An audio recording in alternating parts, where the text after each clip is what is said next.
పేరు SK Baji. Shiny trade exhibitions Shiny group సంస్థకి యజమానిగా ఉన్నాను.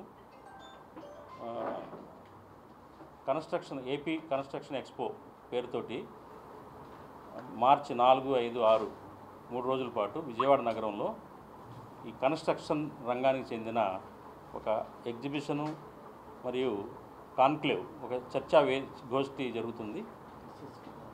ఈ ఎస్ఎస్ కన్వెన్షన్ మా బందర్ రోడ్లో ఉన్న ఎస్ఎస్ కన్వెన్షన్ మన పీవీపీ మాల్ ఆపోజిట్ ఎదురుగా ఉన్న ఆ వెన్యూలో ఈ కార్యక్రమం ఏర్పాటు చేయబడింది.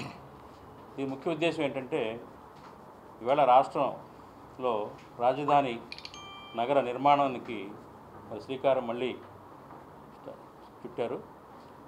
త్వరలోనే మరి అమరావతి రాజధాని నగర నిర్మాణాలు కార్యక్రమాలు, రకరకాల ప్రాజెక్ట్స్ యొక్క నిర్మాణం స్టార్ట్ అవుతుంది. మరి ప్రభుత్వం కూడా చాలా కృతనిశ్చయంతో గతంలో ఎక్కడైతే నిర్మాణాలు ఆగిపోయినాయో వాటిని మళ్ళీ స్టార్ట్ చేసి శరవేగంతో నగర నిర్మాణానికి ఊపిరిపోసింది. ఈ నేపథ్యంలో ఏంటంటే, ఒక నగర నిర్మాణం కానివ్వండి, ఏదైనా ఒక కన్స్ట్రక్షన్ చేయాలంటే టెక్నాలజీ, పరికరాలు, అట్లా నిపుణులు ఎంతో అవసరం. అట్లా గవర్నమెంట్ విధానాలు కూడా మ్యాచ్ అవుతూ ఈ పాలసీస్ కూడా పర్ఫెక్ట్గా ఉంటే ఏదైతే ప్రభుత్వం ఆశించిన లక్ష్యం ఏదైతే ఉందో అది చక్కగా నెరవేరడం కానీ, అట్లాగే సత్వరమే మంచి క్వాలిటీతోటి మన ఒక నగరాన్ని నిర్మించే అవకాశం ఉంటుంది. ఈరోజు మరి రాష్ట్ర ప్రభుత్వం ముఖ్యమంత్రి చంద్రబాబు నాయుడు గారు అయితే ఒక మంచి విజన్తో ఉన్నారు. స్మార్ట్ సిటీ, వరల్డ్ క్లాస్ టెక్నాలజీతోటి స్మార్ట్ సిటీగా అమరావతిని రూపొందించాలని చెప్పేసి ఆయన కలలుగంటా ఉన్నారు. ఈ నేపథ్యంలోనే మరి ఇవాళ ఉన్న టెక్నాలజీని అందిపుచ్చుకొని మరి గ్రీన్ బిల్డింగ్ టెక్నాలజీ వచ్చింది. అట్లాగే తక్కువ ఖర్చుతోటి నాణ్యమైన నిర్మాణాలకి ఫార్మింగ్ టెక్నాలజీతోటి ఇవాళ గృహాల నిర్మిస్తూ ఉన్నారు. వంతెనలు కానివ్వండి, ఇళ్ళు కానివ్వండి, అట్లాగే పెద్ద హై రైజింగ్ కన్స్ట్రక్షన్ యాక్టివిటీ కూడా చాలా చక్కగా, త్వరగా, మరి క్వాలిటీతోటి అవుతున్న నేపథ్యంలో ఎవరెవరు ఏ కంపెనీలు ఏం ప్రొడక్ట్స్ తయారు చేస్తున్నారు, ఏ రకమైన సాంకేతిక అభివృద్ధి జరిగింది, వరల్డ్ క్లాస్ టెక్నాలజీ కన్స్ట్రక్షన్ రంగంలో ఏమొచ్చింది, ఇవాళ ఏమున్నాయనేది ఈ కన్స్ట్రక్షన్ ఇండస్ట్రీ స్టేక్ హోల్డర్స్ అందులో భాగస్వామ్యం అవుతున్న అందరికీ ఒక అవేర్నెస్ క్రియేట్ చేయటం, వాళ్ళ ముందుకు తీసుకురావడం ఉద్దేశంతో ఒక కన్స్ట్రక్షన్ ఎక్స్పో అని ఒక ప్రదర్శన, అట్లాగే కాన్క్లేవ్, ఒక చర్చా వేదికగా దీన్ని ఒక వేదికని రూపొందించే ప్రయత్నంలో భాగంగా ఈ కార్యక్రమం ఏర్పాటు చేయడం జరిగింది. ఇది 4వ తేదీన ఉదయం మరి 11 గంటలకి మన మంత్రివర్యులు పి నారాయణ గారు, ఇది మున్సిపల్ పట్టణ శాఖ మంత్రివర్యులు, అట్లాగే సిఆర్డిఏ కమిషనర్ కన్నబాబు గారు, అట్లాగే మన ఇండస్ట్రీ మెయిన్గా క్రీడాయ్, అట్లాగే builders association of India BAI, అట్లాగే నేరేడ్కో ఇలాంటి సంస్థలు, architectures association, structural engineering association, అట్లాగే ఈ రంగంలో ఉన్న కాంక్రీట్ ఫౌండేషన్ ఆఫ్ ఇండియా, ఇట్లాంటి సంస్థలు, గ్రీన్ బిల్డింగ్ ఇలాంటి అందరూ కూడా దీంట్లో భాగస్వాములు అవుతూ ఉన్నారు. అట్లాగే ఏంటంటే 5వ తేదీన ఒక జరిగే చర్చా వేదికలో నేను ఏదైతే చెప్పానో వీళ్ళందరి ప్రతినిధులు కూర్చొని డిస్కషన్స్, ఏ రకంగా ముందుకు వెళ్తుంది రాజధాని నిర్మాణంలో, మరి సాంకేతిక విప్లవం ఏ రకంగా సాధ్యపడుతుంది, మంచి క్వాలిటీగా నిర్మాణాలు ఎలా చేయొచ్చు అనే అంశాలు, రకరకాల అంశాల మీద చర్చ ఉంటుంది. అది ఈ కార్యక్రమం. దీని ఏంటంటే ఇది రైట్ టైంలో రైట్ ప్రోగ్రామ్గా దీన్ని భావిస్తూ దీన్ని తీసుకెళ్లాలని, దీనికి సిఆర్డిఏ కూడా మరి సపోర్ట్ చేస్తూ ఉంది. వాళ్ళు కూడా మేము సపోర్ట్ చేస్తామని చెప్పేసి మాకు హామీ ఇచ్చారు. వాళ్ళు కూడా పార్టిసిపేట్ చేస్తున్నారు సిఆర్డిఏ నుంచి కూడా. సో ఏంటంటే ఇది కార్యక్రమం యొక్క బ్రీఫింగు. దీంట్లో ఏంటంటే ఇప్పుడు అసెంబ్లీ సమావేశాలు ఉన్నాయి, అయినా కానీ మంత్రివర్యులు వస్తూ ఉన్నారు. కొల్లు రవీంద్ర గారు కూడా 2వ రోజు అటెండ్ అవుతారు. అట్లాగే స్థానిక శాసనసభ్యులు, ఈ ఇండస్ట్రీలో స్టేక్ హోల్డర్స్ అందరూ కూడా దీంట్లో పార్టిసిపేట్ చేస్తున్నారు. ఈరోజు ఈ ఎంపీ గారు కూడా, ఇవాళ విజయవాడ ఎంపీ గారు కూడా వారికి కూడా మేము పంపించాం ఆహ్వానం, వారు కూడా పార్టిసిపేట్ చేస్తున్నారు, కేసీఆర్ శివనాథ్ గారు. అట్లాగే ఈరోజు ఈ ప్రెస్ మీట్లో మీడియా మీట్లో నాతో పాటు ఉన్నారు వీరు నాగమల్లేశ్వరరావు గారు. వీరు బిల్డర్స్ అసోసియేషన్ ఆఫ్ ఇండియాకి చైర్మన్గా ఉన్నారు, Andhra Pradesh builders association of India chairman. వీరు రజా గారు, షమీయుద్దీన్ రజా గారు, ఈ BAIకి జనరల్ సెక్రటరీగా ఉన్నారు. అట్లాగే సయ్యద్ రఫీ గారు, వీరు కూడా మా ఆర్గనైజింగ్ గ్రూప్లో సభ్యులు. ముందుగా నాగమల్లేశ్వరరావు గారు ఇండస్ట్రీ పెద్దగా ఆయన కొన్ని ముఖ్యమైన విషయాలు మీతో షేర్ చేసుకుంటారు. మరి షెనాయ్ ట్రేడ్ ఎగ్జిబిషన్స్ తరపున బాజీ గారు గత 20 సంవత్సరాలుగా చాలా అద్భుతంగా నిర్వహిస్తున్నారు ఇలాంటి ట్రేడ్ ఫెయిర్స్. ఈయన యొక్క ఈసారి నిర్మాణ రంగం అండి, ఇది 5th ఎడిషను చేస్తున్నారు. అంతేకాకుండా బాజీ గారు గత 10 సంవత్సరాలుగా విదేశాల్లో కూడా ట్రేడ్ ఫెయిర్స్ నిర్వహించారు. అగ్రికల్చర్ బేస్డ్ ఇండస్ట్రీ మీద, రైస్ ఇండస్ట్రీ మీద, అలాగే కన్స్ట్రక్షన్ ఇండస్ట్రీ, మిషనరీ ఇండస్ట్రీ, ఇలా రకరకాల మీద ఆయన నిర్వహిస్తున్నారు. ఎంతో వ్యయ ప్రయాసాలు కోర్చి కష్టతరమైన ఇలాంటి పని నిర్వహిస్తున్న ముందుగా బాజీ గారిని మనందరం కూడా అందరి తరఫున అభినందిస్తున్నాను. మరి ఈసారి పోయినసారి జరిగినప్పుడు కూడా మేము భాగస్థులం అయ్యాం. ముఖ్యంగా ఇప్పుడు ఇది రైట్ టైం అండి, కరెక్ట్ టైంలో ఈయన ప్రారంభించారు ఈ మొదటి ఎగ్జిబిషన్ని. ఎందుకంటే ఎంతో కాలంగా, సుదీర్ఘకాలంగా మూలబడి ఉన్న అమరావతి నగర నిర్మాణం ఆంధ్రులకు ఎంతో గర్వకారణం. ప్రపంచంలో తెలుగు జాతి అందరూ కూడా ఆతృతతో, ఉత్సాహంతో, ఎంతో అభిమానంతో ఎదురు చూస్తున్నటువంటి రాజధాని నిర్మాణం మరి మీ అందరికీ తెలిసిందే. మూల ఒడిదుడుకుల్లో పడి మరి ఆగిపోయినది. అది ఇప్పుడు ఈ నూతన ప్రభుత్వం ముఖ్యమంత్రి చంద్రబాబు నాయుడు గారి ఆధ్వర్యంలో, నారాయణ గారి సారథ్యంలో మరి అద్భుతమైన నగర నిర్మాణానికి నాంది పలుకుతుంది. ఎట్టి పరిస్థితుల్లోనూ ఆగకుండా, అవాంతరాలు లేకుండా నిరంతరంగా సాగే ప్రక్రియగా ఆంధ్రప్రదేశ్ ప్రభుత్వం డిజైన్ చేసింది. ఫండ్స్ దాదాపు 40,000 కోట్ల రూపాయలని రెడీగా పెట్టారు. కాబట్టి మనం అందరూ కూడా చాలా ఉత్సాహంగా ఎదురు చూడవచ్చు, నగర నిర్మాణం త్వరగా అవుతుందని. మరి ఆ సందర్భంలో ఇలాంటి ఎగ్జిబిషన్ రావటం అనేది, ఎక్స్పో రావటం అనేది చాలా ఆనందదాయకం. మీకు తెలుసు, ఇవాళ నిర్మాణ రంగం చాలా ఒడిదుడుకుల్లో ఉన్నది. గత 6-7 సంవత్సరాలుగా మన రాష్ట్రంలో ఉన్న ఒక ప్రత్యేకమైన రాజకీయ పరిస్థితుల నేపథ్యంలో సర్వనాశనం అయిపోయింది ఇండస్ట్రీ. అదొక్కటే కాదు, దీని ఫలితంగా కన్స్ట్రక్షన్ ఇండస్ట్రీ మీద ఆధారపడి దాదాపు 100-200 అనుబంధ పరిశ్రమలు నడుస్తూ ఉంటాయి. అలాగే మరి భారతదేశంలో ఉపాధి రంగంలో వ్యవసాయం తర్వాత అతి ఎక్కువ మందికి ఉపాధి కల్పించే రంగం నిర్మాణ రంగం. ఇలాంటి నిర్మాణ రంగం మన రాష్ట్రంలో మరీ కుదేలైపోయింది. పక్క రాష్ట్రంలో తెలంగాణలో అద్భుతంగా అప్రదాయసంగా అభివృద్ధి ప్రజలు నడుస్తుంటే మనం చేతులు ముడిగి ఏమీ అభివృద్ధి లేకుండా ఇబ్బందుల్లో పడి ఎంతోమంది ఇలాంటి యువకులంతా నిర్మాణ రంగంలో ఇబ్బందులు పడుతూ ఉన్నారు. అలాంటి పరిస్థితుల్లో ప్రభుత్వం యొక్క పాలసీల వల్ల మరి నిర్మాణ రంగాన్ని, అమరావతి నిర్మాణ రంగంతో పాటు ఆంధ్ర రాష్ట్ర అభివృద్ధి ముడిపడి ఉన్నదనేది నిర్వాదాంశము. అందులో ఎట్టి పరిస్థితుల్లోనూ అనుమానం లేదు. ప్రభుత్వం మరి ఎన్నో కార్యక్రమాలను టేకప్ చేసింది. ముఖ్యంగా మా నిర్మాణ రంగానికి సంబంధించి భవన నిర్మాణ నిబంధనల్ని చాలా అద్భుతంగా సరళీకరించారు. భారతదేశంలో ఎక్కడా లేనట్టుగా మన ఆంధ్ర రాష్ట్రంలో ఈ మధ్య మేము నిర్మాణ రంగ సంస్థలందరూ, అసోసియేషన్లలో ప్రభుత్వాన్ని ఎన్నోసార్లు అప్రోచ్ అయ్యాం. 5-6 సార్లు మీటింగులు కూడా జరిగినాయి. మాతో డిస్కషన్లో అందరితో చర్చించి ఒక సరళీకరమైనటువంటి నిబంధనల్ని తీసుకొచ్చారు. భారతదేశంలో ఎక్కడా లేవండి. అంత అద్భుతంగా నారా చంద్రబాబు నాయుడు గారి ప్రభుత్వం, మరి మున్సిపల్ శాఖ మంత్రులు నారాయణ గారు చొరవ వల్ల అద్భుతంగా సహకారం అందిస్తున్నారు నిర్మాణ రంగానికి.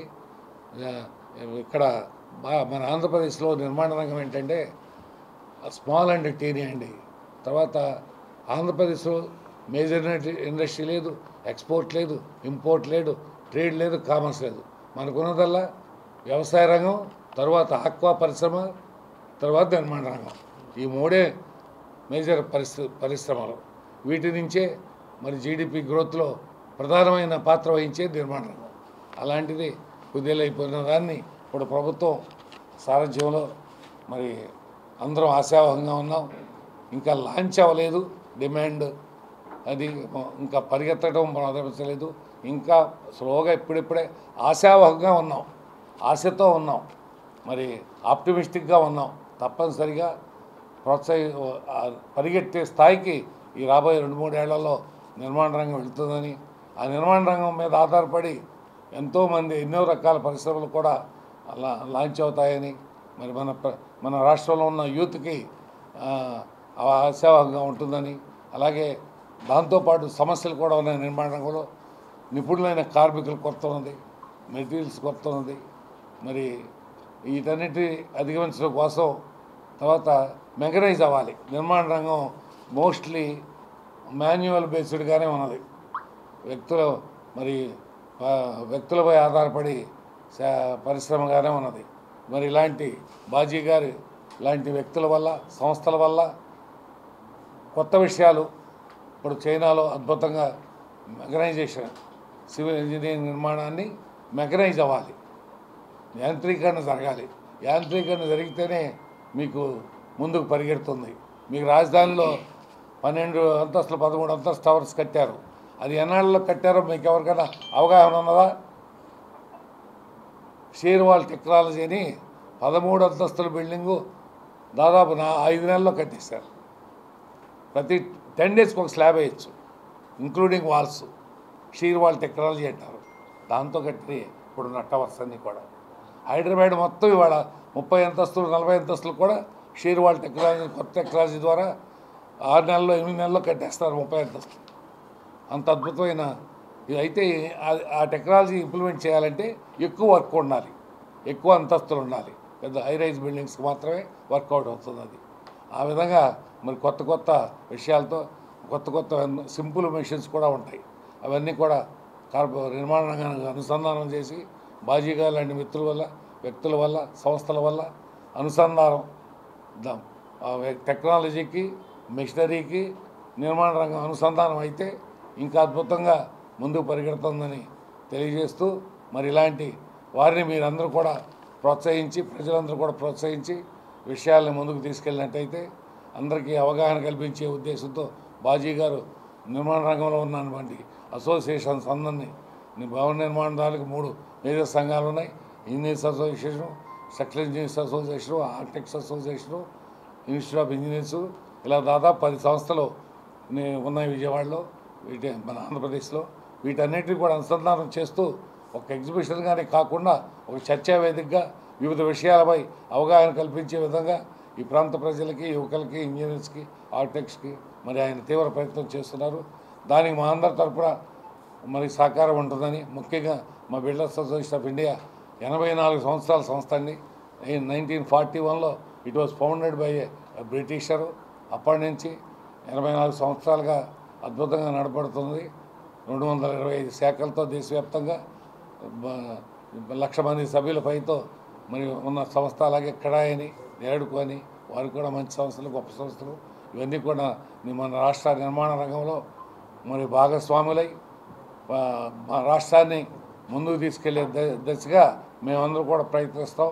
మరి మీరందరూ కూడా సహకరించి ప్రభుత్వం చంద్రబాబు నాయుడు గారి గౌరవనీయులు ఆయన శ్రమకి తగ్గట్టుగా మనమందరం కూడా సహకరించి ముందుకెళ్ళినట్టయితే అద్భుతంగా అభివృద్ధి చెందుతుందని ఆంధ్రప్రదేశ్ భావిస్తున్నాను. అలాగే అయితే ఒక ప్రభుత్వానికి ఒక విన్నపం చేస్తున్నాను. ఒక నారా చంద్రబాబు నాయుడు గారు, నారాయణ గారు, లోకేష్ గారు, ఇంకా కొంతమంది మంత్రులు పరిగెడితే సరిపోదు. రాష్ట్ర ప్రభుత్వ యంత్రాంగం పరిగెత్తాలి. వారితో పాటు యంత్రాంగం పరిగెట్టినట్టయితే అభివృద్ధి అన్ని మూలల, అన్ని ప్రాంతాల్లోనూ అభివృద్ధి సాధ్యమవుతుంది. యంత్రాంగం ఇంకా స్తబ్దతగానే ఉన్నదని, వారికి కనీసం నడకలో కూడా ముందుకెళ్ళలేదని ప్రభుత్వానికి ఈ విషయంలో శ్రద్ధ తీసుకొని అన్ని విభాగాల్ని మరి వారికి పరిగెత్తే విధంగా, పనిచేసే విధంగా తీర్చిద్దానని ఈ సందర్భంగా ప్రభుత్వానికి మా సంస్థలన్నిటి తరఫున విజ్ఞప్తి చేస్తున్నాం. మరి కొద్ది విషయాలతో మీరు అందరూ వచ్చేసినందుకు మీ అందరికీ మరొకసారి మా సంస్థలన్నిటి తరఫున హృదయపూర్వక ధన్యవాదాలు తెలియజేస్తూ, నా పేరు సయ్యద్ రఫీ. నేను తెలుగుదేశం పార్టీ రాష్ట్ర అధికార ప్రతినిధి. అలాగే షైనీ గ్రూప్కి ఒక అడ్వైజర్గా కూడా నేను చాలా సంవత్సరాల నుంచి ఉన్నాను. ఎస్కే బాజీ గారు ఒక స్వయం సమృద్ధి కలిగినటువంటి ఒక జర్నలిస్టు, పారిశ్రామికవేత్త. నిర్మాణ రంగంలో కూడా అనేక కమ్యూనిటీ హాల్స్ కట్టినటువంటి చరిత్ర బాజీ గారికి ఉంది. ముఖ్యంగా రైస్ ఇండస్ట్రీకి సంబంధించి బాజీ గారికి ఉన్నటువంటి అవగాహన ఆంధ్రప్రదేశ్లో ఎవరికీ లేదు. ఎందుకంటే భారతదేశ వ్యాప్తంగా రైస్ ఇండస్ట్రీతో సంబంధాలు ఉండి అనేక సమావేశాలు, అనేక ఎగ్జిబిషన్లు, అనేక ప్రదర్శనలు దేశ విదేశాల్లో నిర్వహించినటువంటి వ్యక్తి బాజీ గారు. ఇటీవల లాస్ట్ ఇయర్ చివరిలో ఎస్ఎస్ కళ్యాణ మండపంలో భారతదేశానికి సంబంధించినటువంటి అన్ని రాష్ట్రాలకు చెందినటువంటి రైసు ఇండస్ట్రీకి సంబంధించినటువంటి పారిశ్రామికవేత్తల్ని, రైసు మిల్లర్స్ అందరినీ సమావేశపరిచి ప్రభుత్వానికి, అటు కేంద్ర ప్రభుత్వానికి, రాష్ట్ర ప్రభుత్వానికి వ్యవసాయ రంగము, రైస్ ఇండస్ట్రీ ఎదుర్కొంటున్నటువంటి అనేక సమస్యల్ని మంత్రుల దృష్టికి, ప్రభుత్వం దృష్టికి తీసుకునేటువంటి వ్యక్తి బాజీ గారు. ఇది 5వ ఎన్క్లేవ్ ఈ కన్స్ట్రక్షన్ రంగంలో, ఇది 5వది. ఈ సమయంలో ఇది చాలా కీలకమైందని చెప్పి కూడా నేను చెప్తున్నాను. ఎందుకంటే ఆశలు వదులుకున్నటువంటి అమరావతి తిరిగి చంద్రబాబు నాయుడు గారు ముఖ్యమంత్రి అవుతారా లేదా, అమరావతి ఏమవుతుంది, మన రాష్ట్రానికి రాజధాని ఉంటుందా లేదా అనేటువంటి పరిస్థితిలో ప్రజలు ఏకోన్ముఖంగా తిరిగి కూటమి ప్రభుత్వాన్ని అధికారంలో తీసుకురావటం, అమరావతికి కేంద్ర రాష్ట్ర ప్రభుత్వాల నుంచి సహకారం, ముఖ్యంగా 40,000 కోట్ల రూపాయలు అమరావతికి నిధులు రావడంతో కన్స్ట్రక్టివ్ యాక్టివిటీ ఓ 15 రోజుల్లో ప్రారంభం కాబోతూ ఉంది. సుమారు 30,000 మంది కార్మికులు అక్కడ పనిచేసేటువంటి పరిస్థితి ఉంది. ప్రతి సంవత్సరం ప్రపంచంలో ఈ నిర్మాణ రంగంలో అనేక కొత్త పుంతల్ని తొక్కుతూ శరవేగంగా రోడ్ల నిర్మాణం కానివ్వండి, వంతెనల నిర్మాణం కానివ్వండి, బిల్డింగ్ల నిర్మాణం కానివ్వండి, టెక్నాలజీ విపరీతంగా పెరిగింది. దాన్ని చాలామంది బిల్డర్సు అందిపుచ్చుకోరు. ఎందుకంటే విషయం పత్రికల ద్వారా, మాధ్యమాల ద్వారానే తెలుస్తుంది. ఎప్పటికప్పుడు దాన్ని అందిస్తూ, చూపిస్తూ ఇలాంటి ఎగ్జిబిషన్స్, ఎన్క్లేవ్స్ నిర్వహించటం వల్ల నిర్మాణ రంగానికి ఒక కొత్త ఊపు వస్తుంది. ఇవాళ అమరావతి అనేది సెల్ఫ్ సస్టైన్ ప్రాజెక్ట్. అమరావతికి అప్పు తెచ్చినటువంటి డబ్బు మిగతా 26 జిల్లాల వాళ్ళు కట్టవలసిన పని లేదు. అమరావతి నిర్మాణం జరిగి నవ నగరాలు కట్టిన తర్వాత కూడా 10,000 ఎకరాల భూమి మిగిలి ఉంటుంది. అక్కడ వచ్చేటువంటి ఆదాయంతోనే అమరావతి కోసం తెచ్చినటువంటి అప్పుని తీర్చే పద్ధతిలో అమరావతి నగరం కడుతున్నారు. కొందరు ఇప్పటికి కూడా అమరావతి మీద విషం చిమ్ముతూ ఉన్నారు. ప్రపంచ బ్యాంక్కి ఉత్తరాలు రాస్తూ ఉన్నారు. అమరావతిలో మోసం జరుగుతుందని చెప్తా ఉన్నారు. రైతుల్ని మోసం చేశామంటున్నారు. రకరకాల విష ప్రచారం చేస్తున్నటువంటి ఈ నేపథ్యంలో మా ప్రభుత్వం ఈ అమరావతి నిర్మాణాన్ని ఏ జిల్లా కూడా అప్పు తీర్చడానికి అవకాశం లేకుండా రైతులు ఇచ్చినటువంటి భూములు, ప్రభుత్వం సేకరించినటువంటి భూముల్లో నవనగరాలు కట్టి అందులో వచ్చే ఆదాయంతోనే అప్పు తీర్చేటువంటి పద్ధతిలో మిగిలినటువంటి భూముల్ని అమ్మి ఆ అప్పు తీర్చేటువంటి పద్ధతిలో ఈ అమరావతి నగరం నిర్మాణం జరుగుతుంది. ఈ సందర్భంగా ఈ సమయంలో షైనీ గ్రూప్ అధినేత ఎస్కే బాజీ గారు ఈ ప్రదర్శన పెట్టడం అనేది ప్రభుత్వం ఆహ్వానించింది. నారాయణ గారిని స్వయంగా కలిసి చెప్పినప్పుడు కానీ, అంతకుముందు సిఆర్డిఏ చైర్మన్ కన్నబాబు గారిని కలిసి చెప్పినప్పుడు కానీ వాళ్ళు ఎంతో సంతోషించారు, ఎంతో ఆదరించారు. మీరు మంచి కార్యక్రమం చేస్తున్నారు, ఇది మంచి టైంలో పెట్టారు. మీరు చేసేటువంటి ఈ కార్యక్రమానికి ప్రభుత్వం నుంచి పూర్తి సహకారం మేము ఇస్తాము. మీరు కూడా ప్రభుత్వానికి ఇంకా ఏమైనా సూచనలు ఉంటే తెలియజేయండి అని చెప్పి వాళ్ళు ఎంతో మంచి మనసుతో, ఎంతో మంచి హృదయంతో ఈ కార్యక్రమాన్ని వాళ్ళు స్వాగతించారు. అసెంబ్లీ జరుగుతున్నటువంటి ఈ నేపథ్యంలో అసలు ముఖ్యమంత్రి గారినే తీసుకొచ్చి ఈ కార్యక్రమాన్ని ప్రారంభించాలని చెప్పి అనుకున్నాం. అసెంబ్లీ జరుగుతుంది, అది సాధ్యం కాదని చెప్పి గ్రహించి 3 మంత్రుల్ని, 1 ఎంపీని, లోకల్గా ఉండేటువంటి శాసనసభ్యుల్ని ఇన్వాల్వ్మెంట్ చేసి ఈ 3 రోజుల ప్రదర్శనని ఈ విజయవాడ నగరంలో చేయటం అనేది చాలా మంచి విషయం. ఇది ఇటు భవన నిర్మాణ కార్మికులకు కానీ, భవన నిర్మాణ రంగంలో ఉన్నటువంటి పారిశ్రామికవేత్తలకు కానీ, యాంత్రికంగా అభివృద్ధి చెందినటువంటి పరిస్థితుల్లో కొత్త యంత్రాలు ఏ రకంగా ఈ నిర్మాణ రంగంలో విచ్చేసి అది ప్రదర్శనలో చూపించడం కానీ జరుగుతుంది.